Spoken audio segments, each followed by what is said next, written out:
Special Convocation of York University. Conferred by York University, Dr. Jane Goodall.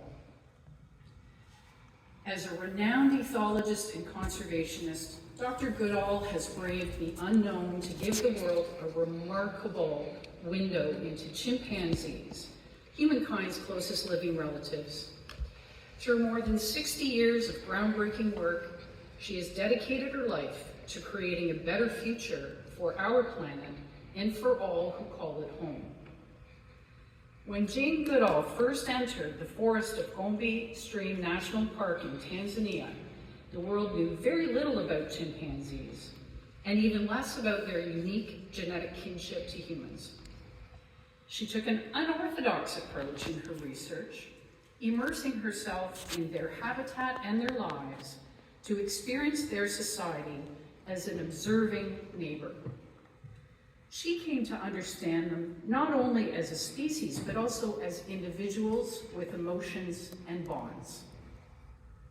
Her opportunity to study chimps at Gombe came from a combination of great passion for animals and the courage to reach out to the world-renowned paleoanthropologist, archaeologist, and University of Cambridge scholar, Dr. Louis Leakey. Dr. Goodall's discovery in 1960 that chimpanzees both make and use tools is considered to be one of the greatest achievements of 20th century scholarship. Her field research at Gombe transformed our understanding of chimpanzees and redefined the relationship between humans and animals in ways that continue to emanate around the world today.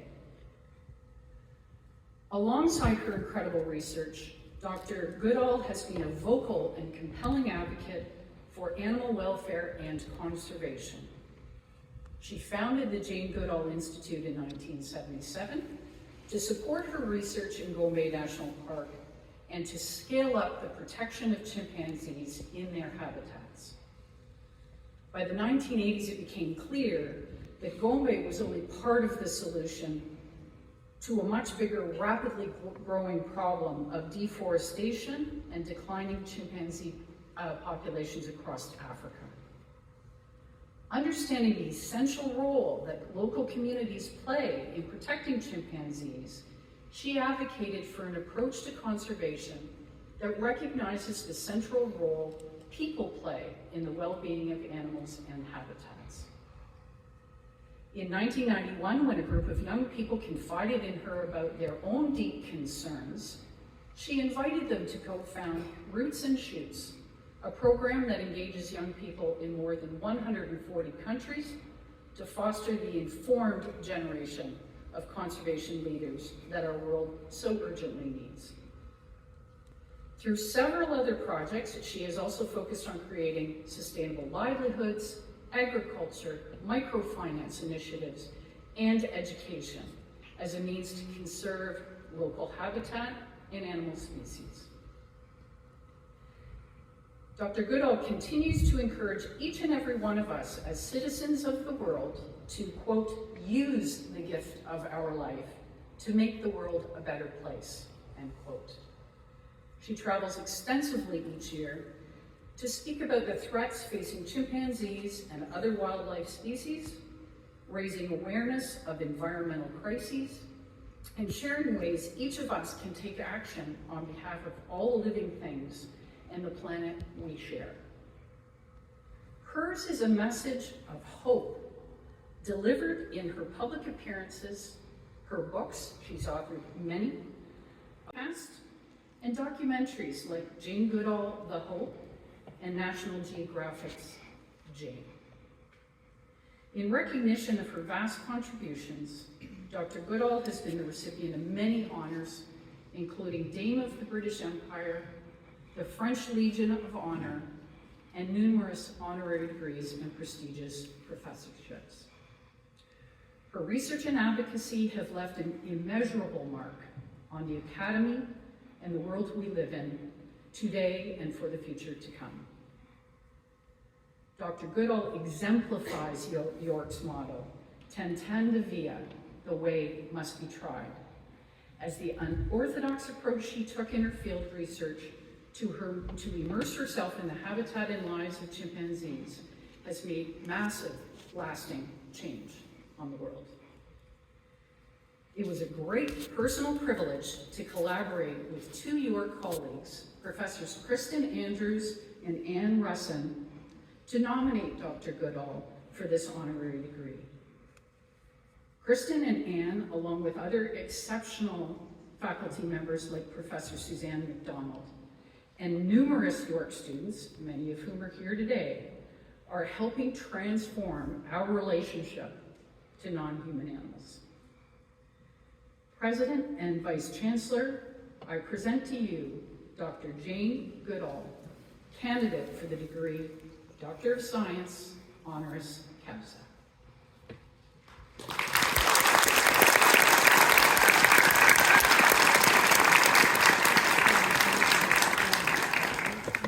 By the authority vested in me by the Senate of York University, I hereby confer on you the degree Doctor of Science, honoris causa.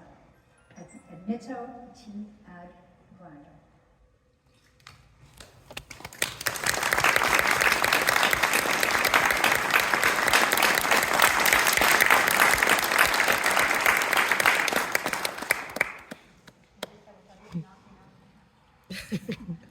We'll just take a picture, I think. We'll just turn this way for a minute, or whatever. We'll take a picture from this.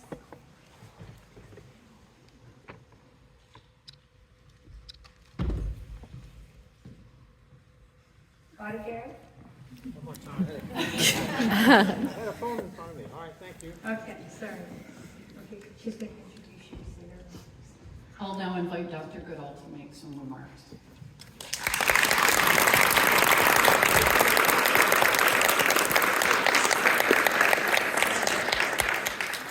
Well, good morning, everyone. And this is indeed a great honor. And I have to say, what a lovely ceremony with the music to start with. I love starting off with music. And I have to say that those singing the Canadian National Anthem was very beautiful. So with that, I mean, I stand here and I hear all these things being said about me. And it's kind of strange. So I want to let you know how it happened, because I still don't really understand what's happened to me. And I want to start off by saying there are two Janes. This one, standing here, just an ordinary human being. And then there's a sort of icon created by National Geographic Discovery Channel. And that icon gets, people come up to me in airports and wherever I go, or can I have a selfie? Or they burst into tears. So how did this happen? I have a terribly hard job keeping up with the icon.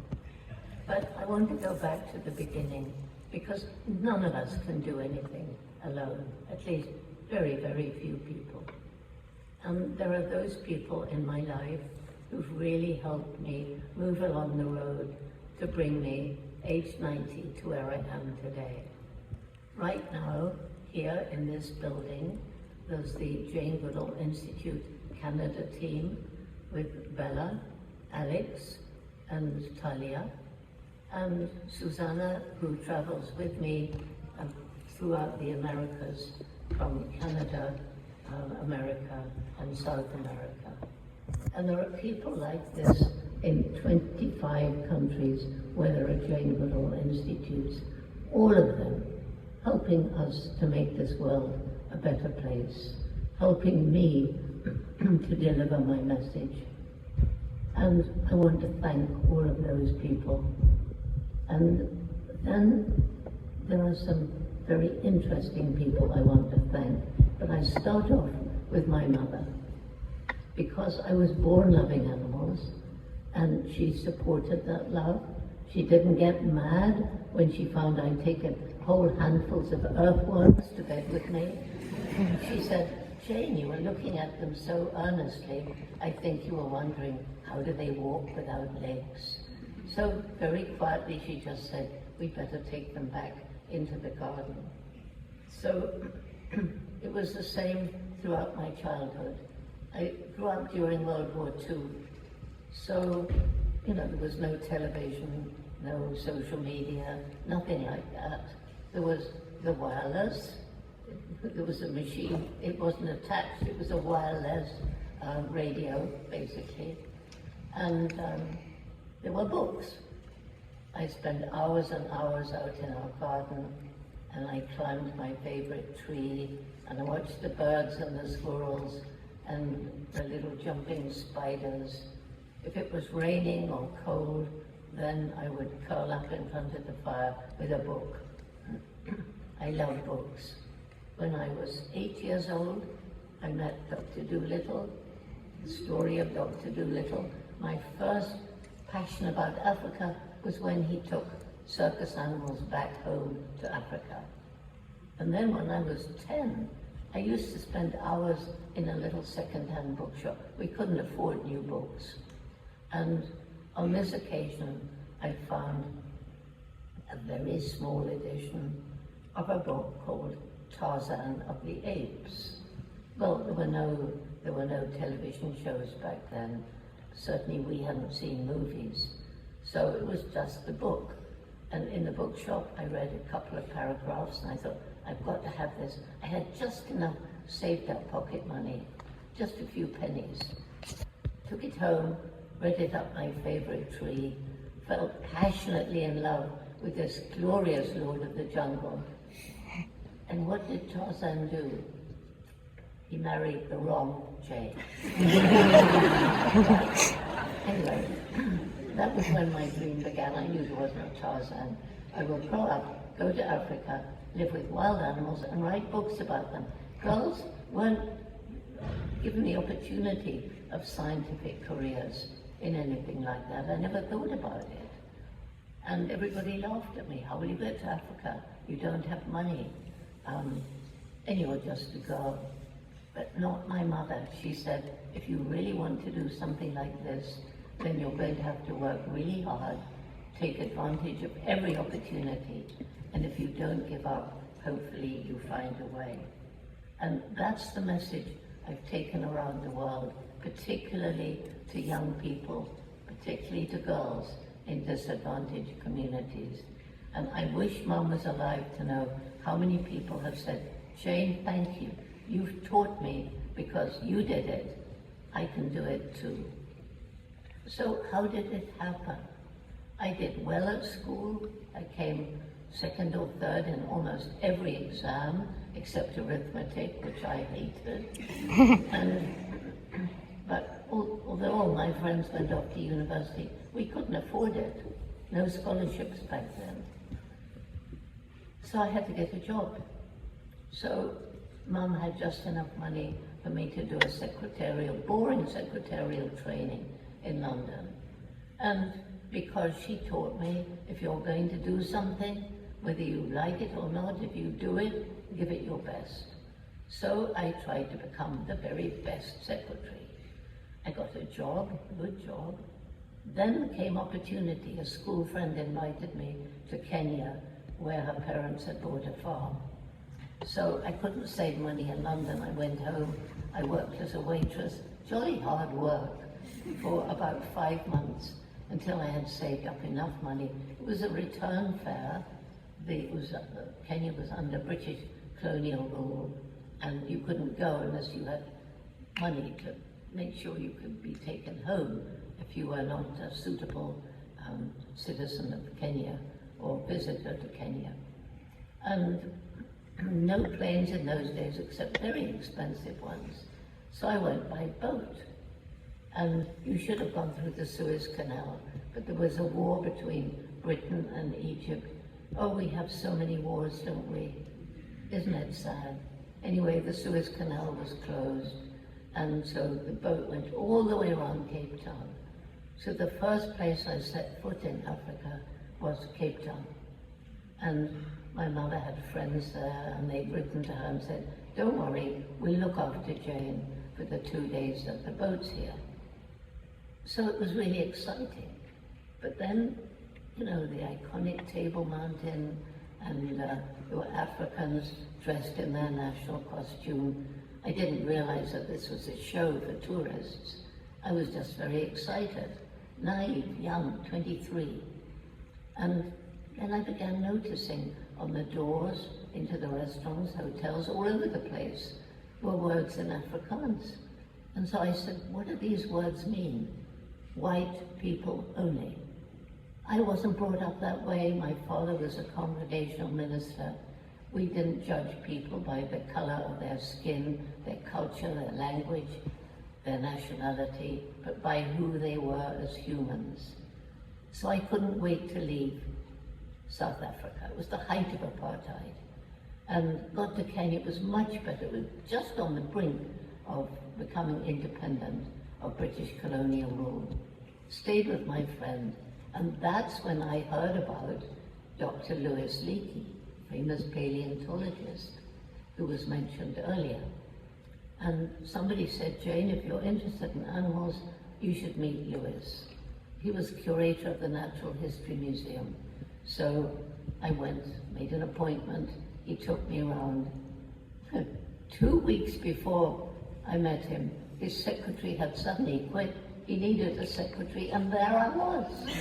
So you never know what something in your life is going to lead to. So I'm surrounded by people who can answer all my questions about the mammals, the birds, the reptiles, the insects, etc. of East Africa. And he took me to the famous Dig Olduvai Gorge in the middle of the Serengeti Plains. All the animals were there back then. I mean, and there was no road to Olduvai. There was no proper road to even from Ngorongoro to Serenera, for any of you who have been there. And so I had encounters with animals, and Louis Leakey apparently decided that I was the right person he'd been looking for, he said, for 10 years, to go and be the very first person to study chimpanzees in the wild. There was no protocol. Leakey never came to Gombe. And for a while, he couldn't even find money. I mean, I hadn't been to college. But finally, he got money for 6 months. The British authorities, it was Tanganyika back then, a girl on her own in the forest, ridiculous. But in the end, because he never gave up, well, all right, but she can't come alone. So who volunteered to come with me? That same amazing mother. So I had money for 6 months. She could come for 4. And she boosted my morale because for 4 whole months, the chimps took one look at me and vanished into the forest. And I knew if I didn't see something significant, then when the 6 months money ran out, that would be the end. And I would have let Louis down. So Mum played an invaluable role by boosting my morale, saying, Jane, you found that peak, and from that peak, you've seen how chimpanzees bend over branches to make sleeping nests at night. You're learning about the calls they make, the foods they eat. You're learning how sometimes they travel alone, sometimes in small groups, sometimes the members of what we now know as a community of about 50. Nearly all of them come together with lots of excitement if a new fruit becomes available. So she said, you're learning more than you think. And it was so sad. She left just 2 weeks before that breakthrough observation that you just heard about, that chimpanzees can use and make tools. But at this point, obviously, I was talking about people who helped me reach the place I am now, and one of them was Louis Leakey. But then comes the next. One chimpanzee began to lose his fear before the others, and he had lovely white hair on his chin, and I called him David Greybeard. And it was David Greybeard who was letting me a little bit closer, and through my binoculars on that magic day, I saw him using grasses, picking leafy twigs and stripping the leaves to make tools to fish for termites. And so that really changed everything. I wish that Mum had been there to share the excitement. And that's when the National Geographic Society came into the picture. And they said, okay, we'll fund Jane's research after the 6 months money ran out. So I could relax. And what was I finding out? How like us chimpanzees are. We didn't know back then that we share 98.7% of the structure of our DNA. We didn't know that. But what I was observing was similarities in behavior, non-verbal communication, kissing, embracing, patting one another, males competing for dominance, standing upright, swaggering, hair bristling, lips bunched in a furious scowl, shaking their fist. Does that not remind you of some human male politicians? Well, yes, it does anyway. I love watching mothers and the relationship between them and their growing offspring. Chimps can live about 60 years in the wild, although they seldom reach that age. But over that time, you see these strong bonds between mothers and offspring and between brothers and sisters. I was shocked to find that like us, they have a dark and brutal side, and they're even capable of a kind of primitive warfare. But just like us, they also have a loving, compassionate, and truly altruistic side, as when an unrelated adult will adopt an orphan whose mother has died. I'd been with the chimpanzees about 1.5 years when I get a letter from Louis Leakey telling me that he picked me to do this because I had not been to university. He said, I wanted someone whose mind was uncluttered with the very reductionist attitude of science at that time towards animals. But now I want your work to be recognized by the scientific community, which, of course, when rumors of it came out, the scientific community, by and large, was not prepared to accept it. Why should we accept what this young girl says? She hasn't even been to college. There were those saying, well, you know, people only know about it, she's on the cover of National Geographic. And she's only on the cover of Geographic because she's got nice legs. So if somebody said that now, they'd be sued, right? But back then, as all I wanted to do was study the chimps, and the Geographic was giving me money, and if that was because I had nice legs, thank you, legs. So anyway, I get to Cambridge. Can you imagine I was nervous? I'd never been to college, and Leakey's got me a position to do a PhD in ethology. I didn't even know what ethology was. And he said, we've got no time for an undergraduate degree. Think what I felt like when so many of these professors of whom I was nervous told me I'd done everything wrong. Chimpanzees having names, no, that's not scientific, you should number them. Talking about personality, mind, emotion, those are unique to humans.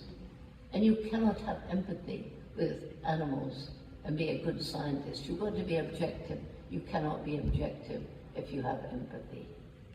Well, luckily as a child, I'd had a wonderful teacher who taught me that in this respect, those erudite scientists were completely, totally wrong.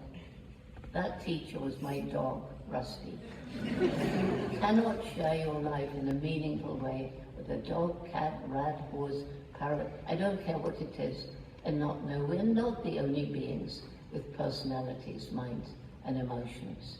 And I know for a fact it's possible to be absolutely objective, even when you're crying inside because of what's happening in front of your eyes. So anyway, I got my degree, and I went back and I built up this tiny research station in Gombe, now Gombe National Park. And they were the best days of my life because I could spend time out in the rainforest, and I got to understand the the ecosystem of the forest. I got to understand how every plant and animal had a role to play and how they were all interconnected in maintaining this ecosystem. And I see it as like a tapestry. And every time a species disappears from that ecosystem, you pull a thread from the tapestry. And if you pull enough threads, that ecosystem will collapse. We depend on the natural world. We're part of it, and we depend on it.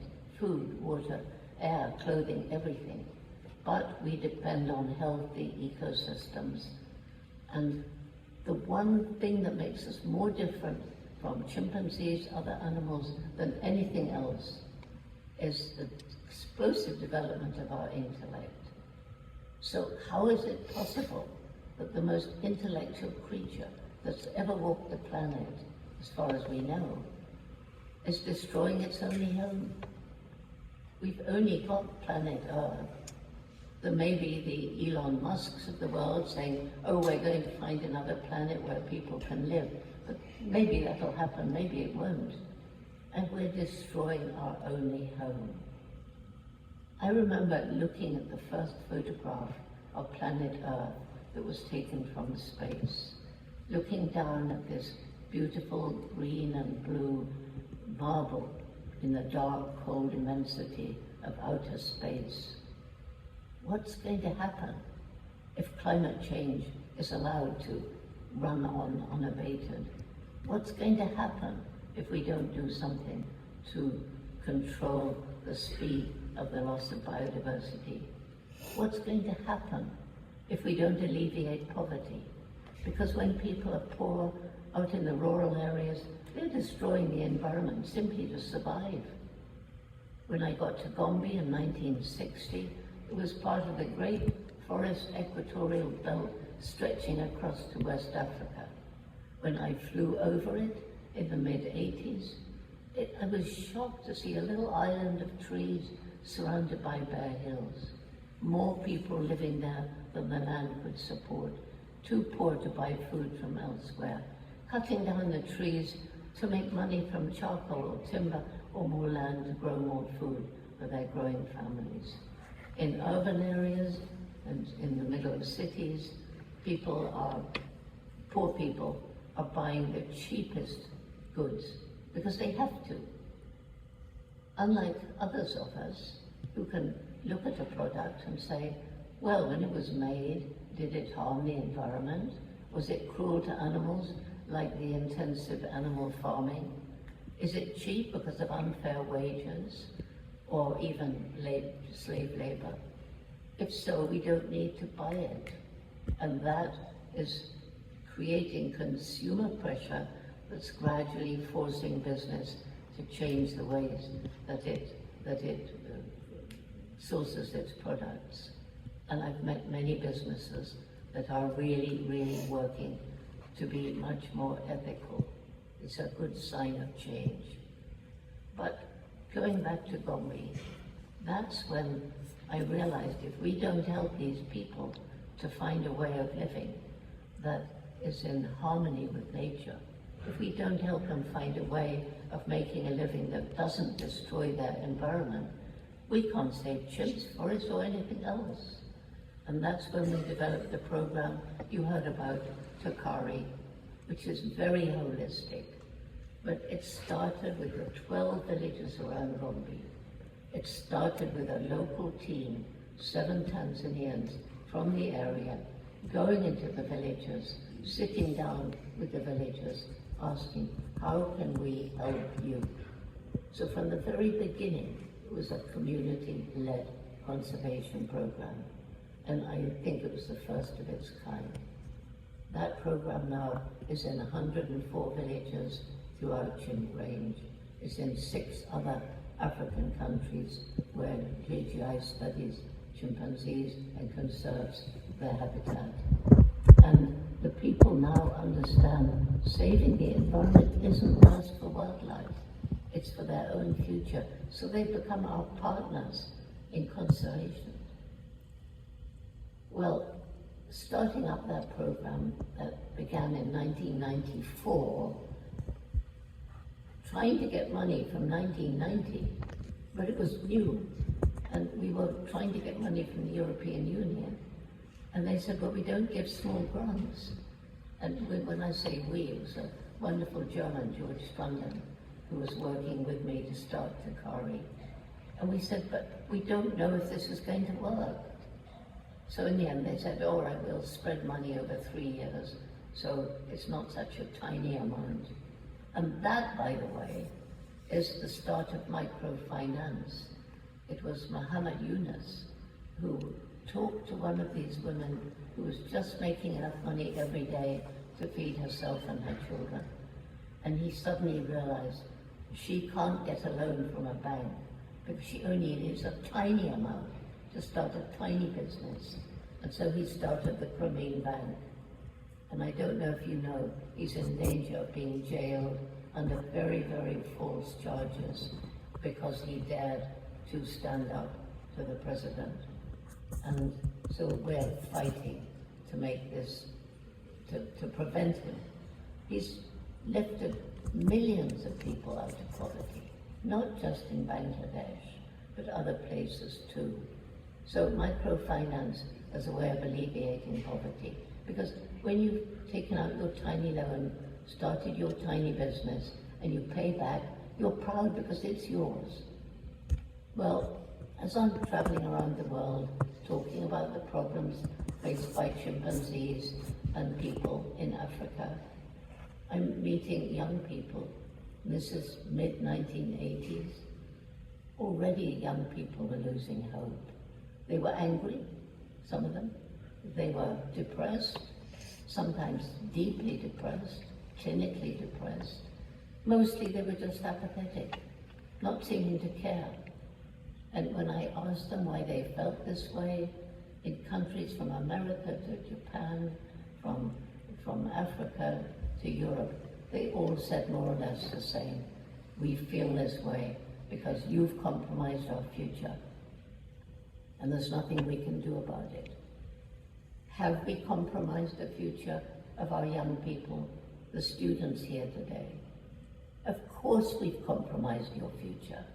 We've been stealing your future, probably since the Industrial Revolution. But is it true there's nothing that can be done? No. I am sure, and luckily I'm not the only person to be sure, we've got a window of time when, if we get together, we can start to slow down climate change and slow down the loss of biodiversity and change industrial farming and move into permaculture and try and save the soil from the destruction going on with chemical pesticides and herbicides, try and clean up the pollution of the land and the ocean, try and stop the illegal gold mining. So much to do. And I see humanity today as at the mouth of a very long, very dark tunnel. And right at the end of that tunnel, there's a little star shining. That's hope. But it's no good sitting at the mouth of the tunnel and expecting that star to suddenly miraculously arrive. No, we've got to roll up our sleeves. We've got to climb over, crawl under, work around all the problems lying between us and the star. All the ones I've mentioned, like climate change, changing weather patterns, and all the rest of it. Good news, there are people, groups of people, working to solve every single one of these projects, and I'm sure there are students here working to try and solve particular problems. Unfortunately, so often, and I was very glad to hear you talking about the need to collaborate in partnerships, but so often people trying to solve problems, they're just working in a silo, and they're not thinking of the big picture. So for a very simple example, we've shut down a coal mine. Yay, we've stopped all that CO2 going up into the greenhouse gases that circle the planet like a blanket and trap the heat of the sun. But they haven't thought holistically, they haven't thought about the people who will lose their jobs. There's groups, certainly in the US, probably here too, who specialize in training people whose industry is closed into other ways of making a living. So if those connections were made first, then there'd be win-win-win situation. And there's so many examples like that, like electric, solar panels, fantastic, gets you off the grid. But the batteries for electric cars, they take lithium, and mining for lithium is destroying huge areas of the environment. So now people are working on alternatives to lithium. We can do it. We have the tools. And so my reasons for hope, there's 4 main reasons. One of them is young people. And when I talked to these young people back in '91, and they told me that they were depressed, the Jane Goodall Institute, we started a program, Roots and Shoots, began with 12 high school students. And we decided that the main message would be every single one of us makes an impact on the planet every single day. And we can choose what sort of impact we make. Secondly, because I was understanding how everything is interrelated, each group chooses 3 projects, one to help people, one to help animals, one to help the environment, or one big project that encompasses all 3, many projects like that. And that program is now in fewer than is announced. That's out on the internet, and how you ever get a mistake on the internet out of circulation, I fail to understand, because we're actually active in 70 countries, but really active, with members from kindergarten, university, everything in between, and more adults forming groups. And these young people, when, knowing the problems, being empowered to take action, even in poor communities, changing the world, planting trees, growing organic vegetables in their school gardens, volunteering in soup kitchens, raising money for refugees, whatever. It's young people, they choose the projects. So the projects differ depending on the environment, their age, their country, sometimes their religion. One thing that's come out of Roots and Shoots, which wasn't really planned at the start, is that we try to bring members together from different countries. It's usually virtual. We've done it a few times face to face, but of course that's expensive. And when you bring young people together from different countries and cultures and religions, they come to understand that far more important than the color of your skin, your religion, your ethnicity, is the fact we're all human. We all laugh, we all cry, we all love. Sadly, it seems that many of us all hate.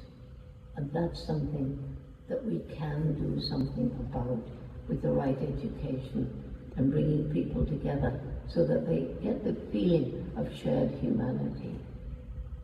So my next reason for hope is the human intellect. We are beginning to come up with solutions. And the more the problems become real, the more humans rise to tackle those problems and find ways of living in greater harmony with the natural world. And we as individuals can think about our own individual footprints as we walk through life. Next reason to hope, nature is so resilient. Give her a chance and she'll come back and clothe even places we've totally destroyed. So if you fly over Gombe today, no more bare hills. Seeds lying dormant in the ground because the people have stopped cultivating on the really steep slopes. The trees are coming back. Some of them already have come back. And so satellite imagery shows the difference between 10 years ago and today. And the biodiversity comes back too. Animals on the brink of extinction can be given another chance. One example here is the Vancouver marmot. They were down to 12 individuals. But when you get somebody who's passionate, then these animals can have another chance. And the black-footed ferret, again, that was totally extinct in the wild, but came back through captive breeding from the last few that were left in the wild. In New Zealand, there's a black robin, and by the time the biologist who wanted to save them got permission to move them from the mainland, where introduced cats and rats were killing off these ground nesting birds. There were only 7 left, and he took the 7 to an offshore island where the cats and rats and the stoats couldn't go.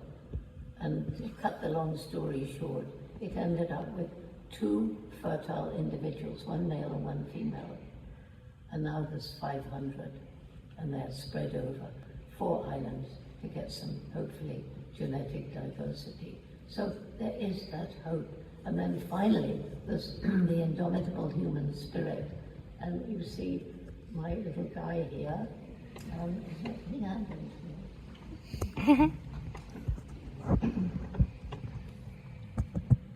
This is a very famous person. His name is Mr. H.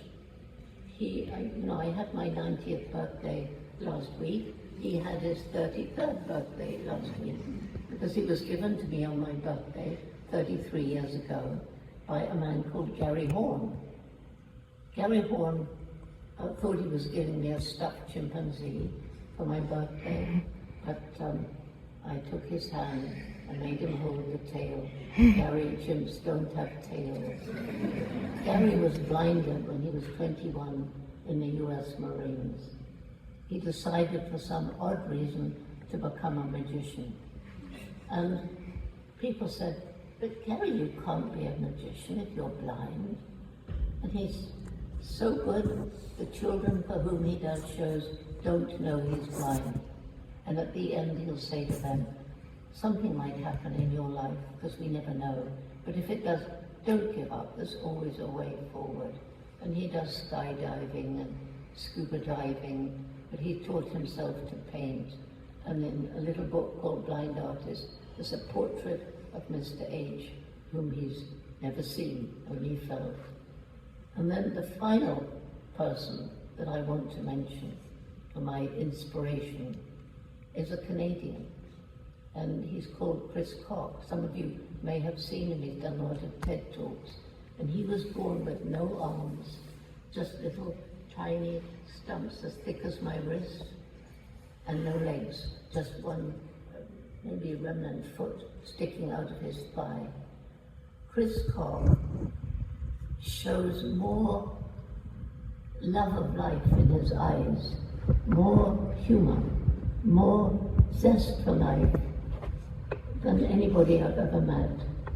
And when I first met him, I was going to sit on the floor with him. He goes about on a skateboard, but he hopped up onto the sofa beside me.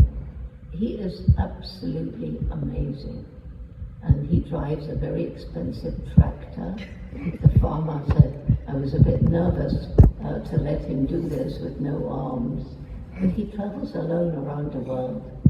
And when you think of people like that, when you think of refugees coming with nothing and making a life for themselves and smiling at you, and then you just think about what we have. When you think about what's going on in Gaza, when you think about all the people in Ukraine who've lost their homes, then just think how lucky we are. I think about it every day. So those are my reasons for hope. Those are my reasons why I believe we'll somehow come out of these dark times. Because England was without hope during World War II, the only country in Europe that hadn't been defeated or capitulated to Nazi Germany. We had Churchill, and he roused the spirit of the British people like Zelensky is doing in Ukraine. So there always is hope we must never give up.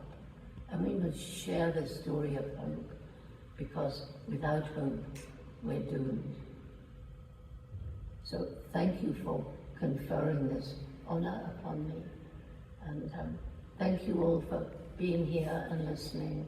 And I hope that you get a really strong Roots and Shoots group going in this university.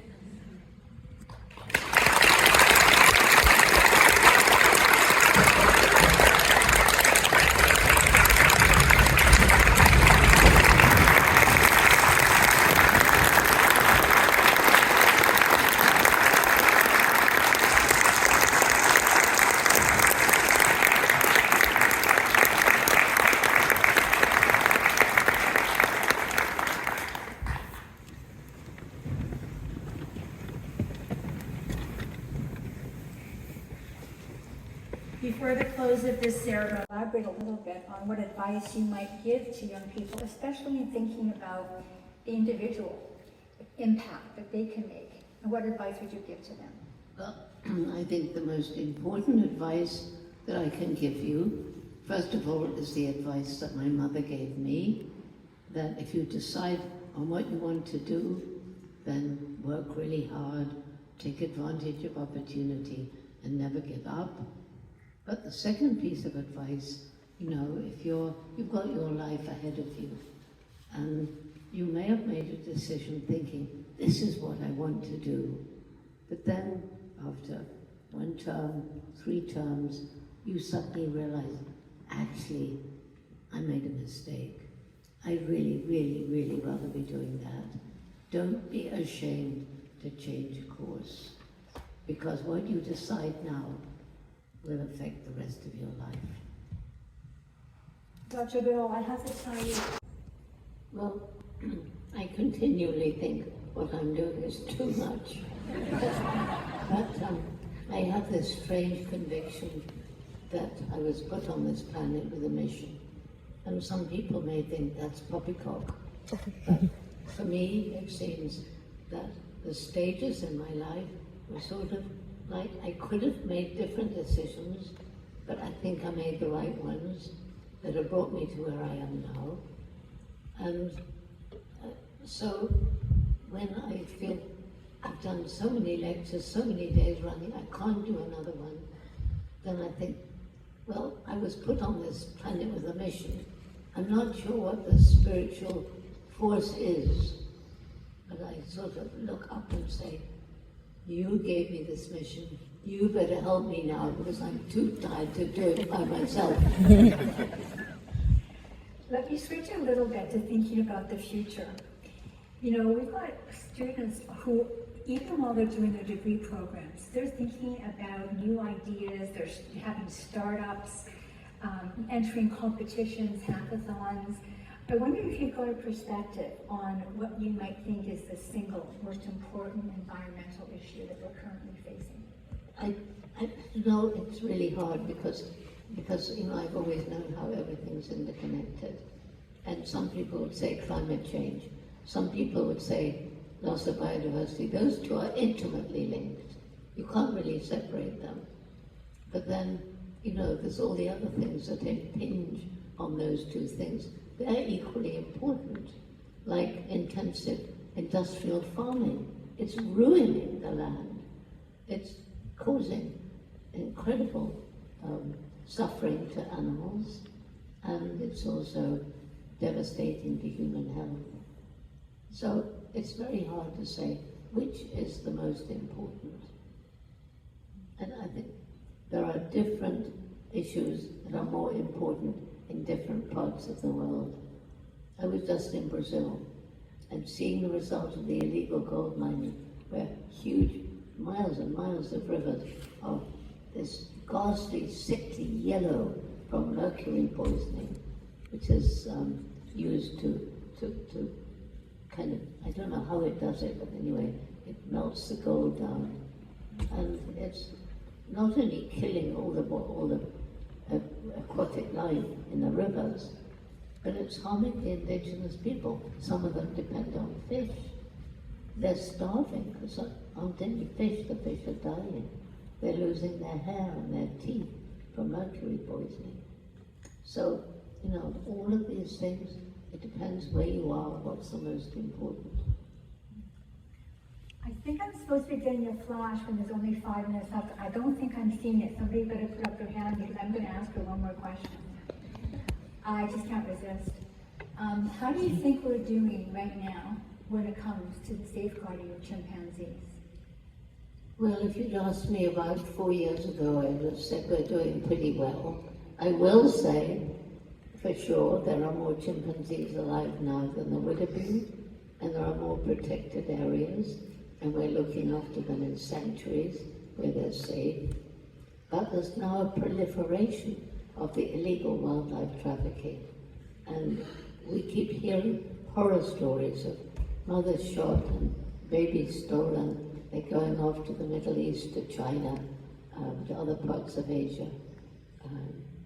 So there are more chimps than there would have been if there weren't groups protecting them.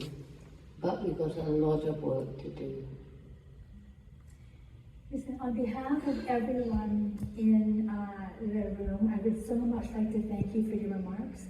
And just if there's any final comments that you would like to give to us before you depart, it's over to you.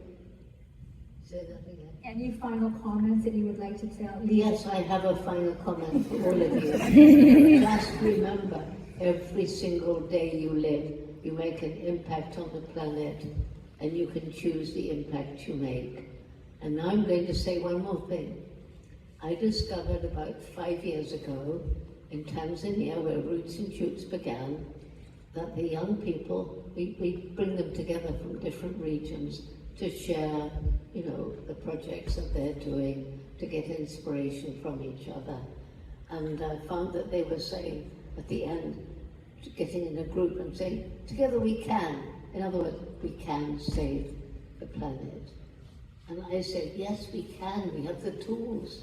We have the knowledge. We know what we have to do. But do we have the will? So then they started saying, together we can. Together we will. And I said, yes, because together we must. So I would like to end this by everybody joining in, if you believe that this is true, and I hope you do, then we should all stand up and we should say,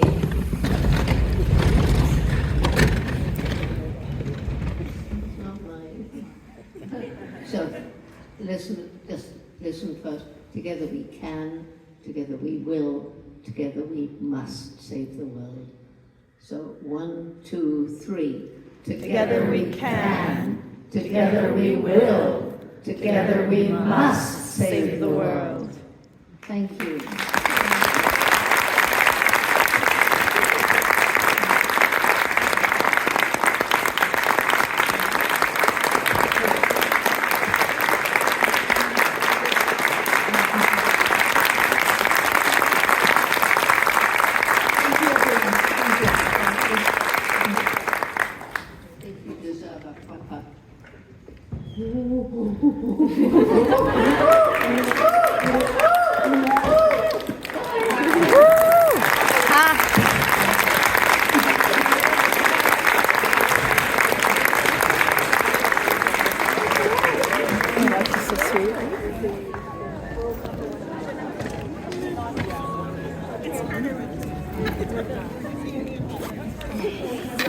This afternoon, make your way out of the lobby for some refreshments.